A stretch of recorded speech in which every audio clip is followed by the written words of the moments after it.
সেই সব মমতা ব্যানার্জিকে অ্যারেস্ট করা উচিত, এফআইআর করে অ্যারেস্ট করা উচিত, নাহলে বাংলাদেশ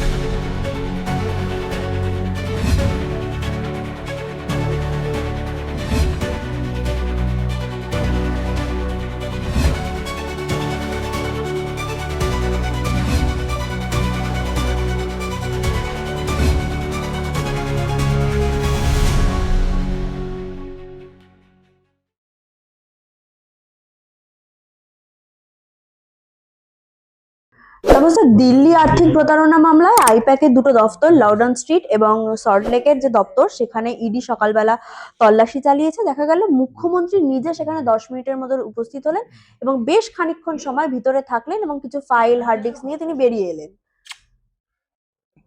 মমতা ব্যানার্জির শাসনকালে বাংলায় কোনো দুর্নীতির তছরূপ, আর্থিক কেলেঙ্কারির তদন্ত করা যাবে না, এই বার্তাই সম্ভবত উনি বেশ কিছুদিন ধরে দিতে চেয়েছেন। আজকে সেটা একেবারে হাইট, সর্বোচ্চ পর্যায়ে উনি পৌঁছে গেছেন।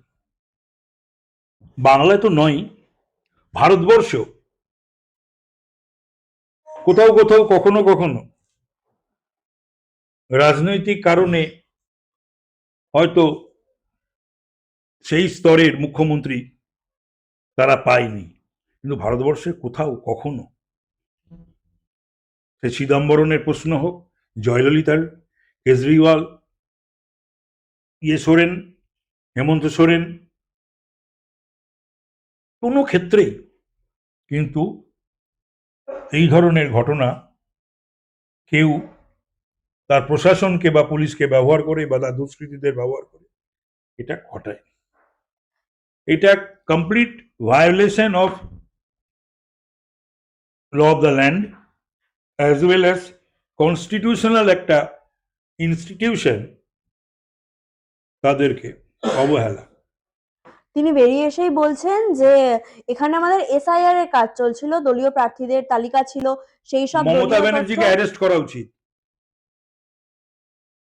এফআইআর করে অ্যারেস্ট করা উচিত, নাহলে বাংলায় ভুল বার্তা যাবে। যা খুশি উনি করে যাবেন আর পার পাবেন।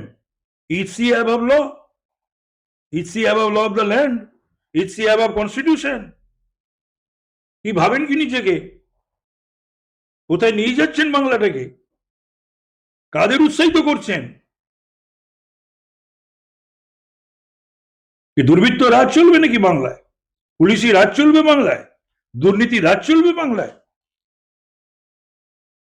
এমন কি লোকাতে চাইছেন যে এত পুলিশ পর্যন্ত নামাতে হয়েছিল? উনি জানেন, নালে সকালে সাধারণত উনি উঠতে পারেন না, ওঠেন না, সকালে কোনো কাজ করেন না।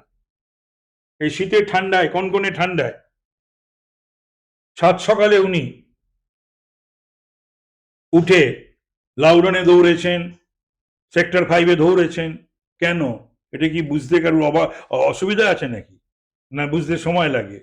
কি আছে যে নিজের ব্যাগটা পর্যন্ত উনি ওনার সাথীর কাছে রেখে দেন বা সিকিউরিটির কাছে রেখে দেন।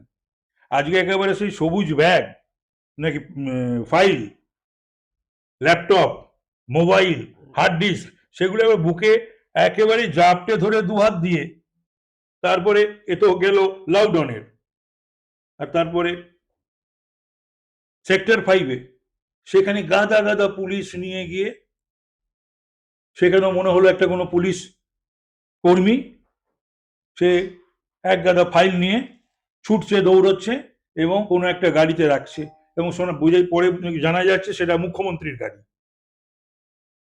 এগুলো ভারতবর্ষে বা বাংলায় শোভা পায় না, পায়নি কখনো, কখনো পায়নি। তিনি বলছেন যে আবার তিনি স্বরাষ্ট্রমন্ত্রী এবং প্রধানমন্ত্রীকে কুরুচিকর মন্তব্য করছেন। ওনার তো এটাই কাজ, ওনার এই যে রুচি, শিক্ষা, সংস্কৃতি, সেটার পরিচয় উনি বারবার দিচ্ছেন। কুরুচিকর কথা উনি বলেই আসছেন প্রধানমন্ত্রী, আমাদের যশস্বী প্রধানমন্ত্রীকে, আমাদের সম্মানীয় স্বরাষ্ট্রমন্ত্রীকে উনি বলেই আসছেন। উনি বলেছেন যে ন্যাস্টি হোম মিনিস্টার। আমি বলি যে ভারতবর্ষ এরকম ন্যাস্টি মুখ্যমন্ত্রী পায়নি ভারতবর্ষ, বাংলা নয়, ভারতবর্ষ।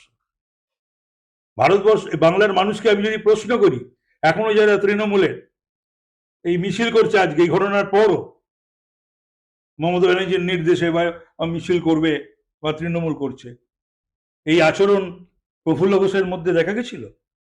বিধান রায় তো প্রাতঃস্মরণীয়, সব মনীষীর মতন। প্রফুল্ল সেন, অজয় মুখার্জি, সিদ্ধার্থ শঙ্কর রায়, জ্যোতি বসু, বুদ্ধদেব ভট্টাচার্য, এদের কাউকে কেউ পছন্দ করতে পারে, না করতে পারে, কিন্তু এই ধরনের আচরণ, এই ধরনের ভাষা, এই ধরনের কুরুচিকর মন্তব্য কখনো তারা করেছে কারুর বিরুদ্ধে? প্রধানমন্ত্রী, স্বরাষ্ট্রমন্ত্রীর বিরুদ্ধে? তিনি বলছেন বিজেপি মানি পাওয়ার দেখাচ্ছে, মাসেল পাওয়ার দেখাচ্ছে। আরে ভাই, 15 বছর ধরে বাংলার মানুষ দেখেছে যে বাংলায় দুষ্কৃতি রাজ, দুর্বৃত্ত রাজ, পুলিশি রাজ, দুর্নীতি রাজ। মমতা ব্যানার্জির মুখে শোভা পায় না এই সমস্ত কথা বলা। মানি মাসেল, মানি মাসেল তৃণমূলেরও কম নেই। আর মাসেলটাকে পুলিশ দিয়ে, মাসেলদের সামনে দিয়ে, পুলিশকে পেছনে দিয়ে 15 বছর ধরে ব্যবহার করে চলেছে। 13 থেকে যে কোনো নির্বাচন হয়েছে, সে ত্রিস্তর পঞ্চায়েত হোক, পৌরসভা হোক, পৌর নিগম হোক, বিধানসভা হোক, লোকসভা হোক, একটা নির্বাচন নির্ভুল ভোটার লিস্টের উপরে আর মানুষকে ভীত সন্ত্রস্ত করে, মাসুল পাওয়ার ব্যবহার করে, পুলিশকে ব্যবহার করে, লুট করে নির্বাচন হয়েছে। ত্রিস্তর পঞ্চায়েত, পুরসভা, পুর নিগমগুলো হয়েছে। মানুষের ভোটের প্রতিফলন ঘটেনি সেই সমস্ত নির্বাচনে। ওনাকে যখন একজন সাংবাদিক প্রশ্ন করেন যে কয়লা চুরির টাকায় কি গোয়ার নির্বাচনের প্রচার হয়েছে, মেজাজ হারিয়েছেন রীতিমতো দেখলাম আমরা মুখ্যমন্ত্রী। ছেড়ে দেবো, ওর মেজাজের কে ধার ধারে? আর এখন একটা সময় একটু একটু লোকে ধার ধারতো বা ওর কথা বিশ্বাস করতো। এখন ওর মেজাজের কে ধার ধারে আর ওর কথাকে কে বেদবাক্য বলে গ্রহণ করে?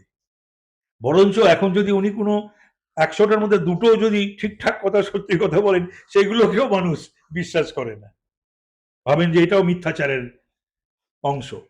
স্যার, শেষ দুটো প্রশ্ন। এর আগে আমরা দেখেছি পার্থ চট্টোপাধ্যায়, অনুব্রত মণ্ডল সবাইকে ইডি ডেকেছিল, কিন্তু তখন মমতা ব্যানার্জি এতটা তৎপর ছিল না। কিন্তু সারদা কাণ্ডে যেভাবে রাজীব কুমারকে বাঁচানোর জন্য তিনি তৎপর হয়ে উঠেছিলাম, সে একই প্রতিচ্ছবি এবার প্রতীক জৈনের ক্ষেত্রে দেখা গেল। না, এর আগে যে করেনি, আজকে তো একবারে এটা হাইট। এর আগে যে করেনি তারা নিজাম প্যালেসে একবার গিয়ে ধর্ণা দিয়েছিল, ঢুকেছিল। একবার লাউডন স্ট্রিটে, তখন সিপির বাসভবনে উনি গিয়েছিলেন, করেছিলেন। কিন্তু এটাও ঘটনা, তার মানে নিশ্চয়ই ওর দলের বা সরকারি আধিকারিক যারা এখনো জেল খাটছে, বা তৃণমূল ছাত্র পরিষদের পদাধিকারী, তৃণমূল যুব কংগ্রেসের পদাধিকারী, মন্ত্রীরা, তাদের থেকেও হয়তো প্রতীক জৈনের নম্বর বা গুরুত্বটা হয়তো মমতা ব্যানার্জির কাছে বেশি, বা এমন কিছু রয়েছে যেটার জন্য আর কি গেছিল ইডি। তো সেটা ইডি পেয়ে গেলে পরে, ইডি তো তদন্ত করতে করতে করতে এই দুটো জায়গায় পৌঁছেছে। আজকে তো 10টা জায়গায় হচ্ছে এই একই ঘটনায়, 10টা জায়গায় ইডির রেড চলছে, 4টে দিল্লি, 6টা বাংলায়। শেষ প্রশ্ন, এই আজকে যেটা ঘটলো ইডির উপস্থিতিতে, সেখানে মমতা ব্যানার্জি ভিতরে ঢুকে গেলেন, নথি নিয়ে বেরিয়ে এলেন, সিপিএম আবার সেই যে তত্ত্ব দেয় তারা যে তৃণমূল বিজেপির সেটিং চলছে, সেই তত্ত্বকে না না, দাঁড় করাচ্ছে। সে ওরা তত্ত্ব দিক, ওরা ওদের রাজনীতি করুক, সবই ঠিক আছে। কিন্তু মুশকিল হলো এই সমস্ত তত্ত্ব আর তথ্য দিতে দিতে সিপিএম আজকে এই জায়গায় এসে পৌঁছেছে। সিপিএম এর 235 থেকে 0 এইসব কারণেই তো সবকিছুর মধ্যে ওরা ওই দেখতে পায়। দেখা যাক আগামী দিনে। অসংখ্য ধন্যবাদ। তাই আপনাকে 13 বছর অপেক্ষা করতে হয়েছে, 98 সাল থেকে 2011 সাল। হ্যাঁ, আমি 1,10,10,000-এর কাছাকাছি ভোট পেয়েছি। আপনিও তো 1,08,000 ভোট পেয়েছেন। আপনাকেও যেমন মুসলমানরা ঢেলে ভোট দিয়েছে, পুরো একদম 195টা 96টা নিজের ভোটও দিয়েছে, বৃত্ত ভোটও দিয়ে দিয়েছে, ভুয়া ভোটও দিয়ে দিয়েছে। মুম্বাইতে আছে, গুজরাটে আছে, তার ভোটে বেড়ে দিয়েছে গর্ত করে শামসাবাদে দাউদ করে। 50,000 হিন্দু ভোট দিয়েছিল আপনাকে। আপনি অনেক কথা দিয়ে গেছিলেন নন্দীগ্রামের মানুষকে। নির্বাচনে হার জিত হয়, যেমন প্রধানমন্ত্রী নরেন্দ্র মোদীজি তিনি 5ই জানুয়ারি 2021 হলদিয়ার হেলিপ্যাড ময়দানে সভা করতে এসেছিলেন বিধানসভার পরিবর্তন। সেদিন বলেছিলেন যে গোটা ভারতবর্ষে পিএম কিষাণ সম্মান নিধিতে বছরে 6,000 টাকা করে কৃষকরা পাচ্ছে, একমাত্র রাজ্য পশ্চিমবঙ্গ আমার কাছে তালিকা পাঠায় না। যেদিন তালিকা পাঠাবেন আমি পরের দিন টাকা দিয়ে দেবো। 17 সাল থেকে স্কিম চলছে, পশ্চিমবঙ্গ নাম পাঠাচ্ছে না। এটা পশ্চিমবঙ্গের যে কৃষকদের ক্ষতি হচ্ছে। ভারতীয় জনতা পার্টি ভোটের করে 77-এ আটকে গেল। তৃণমূল কংগ্রেস সরকার তৈরি হলো। জুন মাসে তৃণমূল কংগ্রেসের সরকার প্রথম 32 লাখ কৃষকের নাম পাঠালো, তারপরে আবার 18 লাখ কৃষকের নাম পাঠালো। 50 লক্ষ লোক কৃষক বছরে 6,000 টাকা করে পিএম কিষাণ সম্মান নিধিতে পাচ্ছে। সেদিন কিন্তু নরেন্দ্র মোদী বলেননি যে আমি তো 148 পাইনি, 77 পেয়েছি, আমি স্কিম দেব না। আমি বলে এসেছি তো কি হয়েছে। আপনি 1,08,000 ভোট পেয়েছেন, একদিনও নন্দীগ্রামে আসেননি গত 5 বছরে। নন্দীগ্রামের মানুষের খোঁজ নেননি যে 41 জন শহীদ হয়ে রাধারানী আড়ি তারা তাদের সম্ভ্রম ইজ্জত সব দিয়ে কল্পনা মনিয়ান হৈবতী হালদাররা পেটে গুলি নিয়ে এখনো বেরোচ্ছেন। আপনি তাদের খবর রাখেননি। উল্টে কি করেছেন, আন্দোলনের নেতাদের নামে কেস তুলে নিয়েছিলেন। 421 বলে একটা সেকশনে ত্রুটিযুক্ত। হাইকোর্ট আপনার সেই সিদ্ধান্তকে সেট অ্যাসাইড করে দিয়েছে, বাতিল করেছে। করেন তো নেই কিছু, আরো আন্দোলনের সঙ্গে যারা ছিল প্রত্যেককে আপনি বিপদে ফেলে দিয়ে চলে গেছেন। আপনার ত্রুটিমুক্ত মামলা প্রত্যাহার করা উচিত ছিল, দায়িত্বটা আপনার। সবচেয়ে বড় বেনিফিশিয়ারির নাম আপনি, সবচেয়ে বড় বেনিফিশিয়ারি আমি নই। আমি কাঠের এমএলএ ছিলাম, এখানে আন্দোলন করতে এসেছিলাম। সময়ের ডাক ওই লক্ষণ সেটকে হারাতে হলে আপনাকে লড়তে হবে। প্রথম আমার নাম প্রার্থী হিসেবে ঘোষণা করেন আপনি 2008 সালের 9ই আগস্ট সুতাহাটা আজাদী ময়দানে দাঁড়িয়ে। ভোট হয়েছে 2009 সালে। 10 মাস আগে আপনি বলে যান যে এই লক্ষণ সেটকে কেউ হারাতে পারবে না, তোমাকে লড়তে হবে। এর আগেও আপনি বলেছেন। 98 সালে নির্মলেন্দু ভট্টাচার্য লড়েছিল, বিজেপি তৃণমূল জোট ছিল। 99 সালে নির্মলেন্দু ভট্টাচার্য লড়েছিল, একদিকে বিজেপির পতাকা, একদিকে তৃণমূলের পতাকা নিয়ে ভোট হয়েছিল। আমি লড়েছিলাম। অটল বিহারী বাজপেয়ীর ছবি আর আপনার ছবি দিয়ে ভোট করেছিলেন। 2004 সালে যখন কেউ দাঁড়াতে চায়নি, তমলুকি নির্মলেন্দু ভট্টাচার্য দুবার হেরে গেছে, আর দাঁড়াবো না। লক্ষণবাবু তখন বিরাট নেতা, ছোট মুখ্যমন্ত্রী, বিরাট দাপট, পাতালনে নেতার কথা ছাড়া। আমি খুঁজে পাইনি প্রার্থী। আমি কাছের কাউন্সিলর ছিলাম পুরসভা। আমাকে আপনি ডেকে নন্দকুমারে বললেন, গাড়ির কাঁচ নামিয়ে, নির্মলেন্দুদা দাঁড়াতে চাইছে না, তোমাকেই দাঁড়াতে হবে। আর আমি ডিসিপ্লিন সোলজার, শৃঙ্খলা মানি, দল করলে নেতা মানি, দলের যা নির্দেশ পালন করি। আমি লড়েছি। তিনি আমাকে কেউ চিনত না, আমার একটাই পরিচয় ছিল, এমসিসি বাবু ছিল।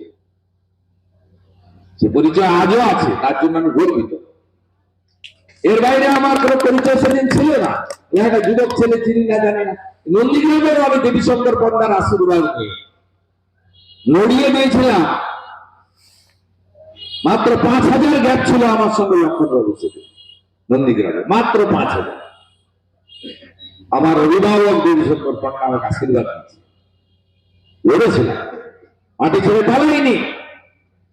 কিভাবে আমি চাইতে যাইনি আপনার কাছে। আমি বাধ্য হয়ে আমাকে বলে গেছিলেন 2008 সালের 9ই আগস্ট ভোটের 10 মাস আগে যে আপনাকে দাঁড়াতে হবে। ওই মিটিংয়ে আমি ছিলাম না, আমার অনুপস্থিতিতে আপনি ঘোষণা করেছেন। আমি লড়েছি, 1,73,000 ভোটে জিতেছি। সবচেয়ে বড় বেনিফিশিয়ারির নাম হলো মমতা বন্দ্যোপাধ্যায়, আর সবচেয়ে বড় গদ্দারের নাম হলো মমতা বন্দ্যোপাধ্যায়। আপনি জানেন 7 সালের 10ই নভেম্বর পিছমোড়া করে তুলে নিয়ে চলে গেছিল 11 জনকে, কেটে কুচিয়েছিল, মাছ সাগরে নিয়ে গিয়ে গঙ্গাসাগর পেরিয়ে একদম ভিতরে রিপসিতে নিয়ে গিয়ে তিনি বা ঝাঁগর যাতে খায় ফেলে দিয়েছিল ওই টুকরো টুকরো দেহ আদিত্য বেরা সহ 11 জনের দেহ। 7 বছর না হলে ভারতীয় আইন অনুযায়ী ডেথ সার্টিফিকেট পাওয়া যায় না। 7 বছর পরে আপনি ডেথ সার্টিফিকেটটাও দেননি। এরা জানে এই শহীদ পরিবারের লোকেরা শুভেন্দু অধিকারীর বাড়ির টাকা খরচ করে ডেথ সার্টিফিকেট আনিয়ে দিয়েছে। আপনি পাপ করেছেন, আন্দোলনের লোকেরা আজকেও কেসে ঝুলছে, ভুলভাবে মামলা প্রত্যাহার করেছেন, তাই হাইকোর্ট ডিভিশন বেঞ্চ বাতিল করে দিয়েছে। ডেথ সার্টিফিকেট দেয়নি, আমি কলকাতা হাইকোর্টে লড়াই করে ডেথ সার্টিফিকেটের অর্ডার করিয়ে এনে দিয়েছি এদেরকে 24 সালে, 2 বছর, 1.5 বছর আগে। শুধু তাই নয়, আমি তো এখানে একটাও ঝান্ডা রাখিনি, রাজনৈতিক স্লোগান দিইনি, আমি এর পবিত্রতা রক্ষা করি আন্দোলনে। আর আপনি কি করেছেন? 2021 সাল 18 জানুয়ারি, আমি 2020 19 ডিসেম্বর দল পরিবর্তন করি। 2021 সালের 18 জানুয়ারি আপনি এসেছিলেন বেতালিতে। সেখানে গোটা পশ্চিমবঙ্গ থেকে লোক জড়ো করা হয়েছিল, 20-25 হাজার 30 হাজার লোক হয়েছিল। হেলিকপ্টার করে এসেছিলেন। আপনারা দুজনই তো হেলিকপ্টারে থাকেন, আপনি আপনার ভাইপো মাটিতে পা দেন না, সবাই জানে। এসেছিলেন সেদিন এত লোক দেখে সুফিয়ানের বুদ্ধিতে, সুফিয়ান বলছে সব নন্দীগ্রামের লোক, সব নন্দীগ্রামের লোক ছিল না, দুর্গাপুর বাঁকুড়ার লোক ছিল। বলে দিয়েছে, সত্যি কথা তো বলেন। এ ভেবেছে এত 30,000 লোক যদি এখানে হয়, 4টা ঘরে যদি ভোট পাই 1 লাখ কোটি জিতে গেছে, শুভেন্দুকে হারিয়ে দিব। বলছে আমার বড় বোনের নাম ভবানীপুর, ছোট বোনের নাম হচ্ছে নন্দীগ্রাম, আমি নন্দীগ্রামে দাঁড়াবো। আপনি আমাকে হারাতে এসেছিলেন, আমি আপনাকে হারাতে যাইনি গঙ্গার ওপারে। সেদিন নিখোঁজ লোকেরা, তাদেরকে আপনি 14 মার্চের নয়, যারা পরবর্তীকালে মারা গেছে, 4 লক্ষ টাকা করে সরকারি, রাজ্য সরকারের টাকা চেক দিয়েছিলেন। এরা বসে আছে, 4 জন যায়নি আপনার ওখানে। আমরা শুভেন্দু অধিকারীকে ছাড়বো না, আমাদের সঙ্গে তার রাজনৈতিক সম্পর্ক নয়, আত্মীয়তা, রক্তের সম্পর্ক, আমরা ছাড়বো না। 4টে লোককে আপনি চেক দেননি, 4 16 লক্ষ টাকা। আমি 3 বছর ধরে আমার পাওয়া 1.5 লক্ষ টাকার বেতন থেকে জমিয়ে এদেরকে 4 16 লক্ষ টাকা শোধ করে দিয়েছি। এরা চাইনি কিন্তু। এই তো আপনার মানসিকতা।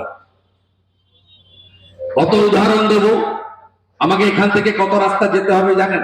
6 ঘন্টা রাস্তা। বনগা যাব,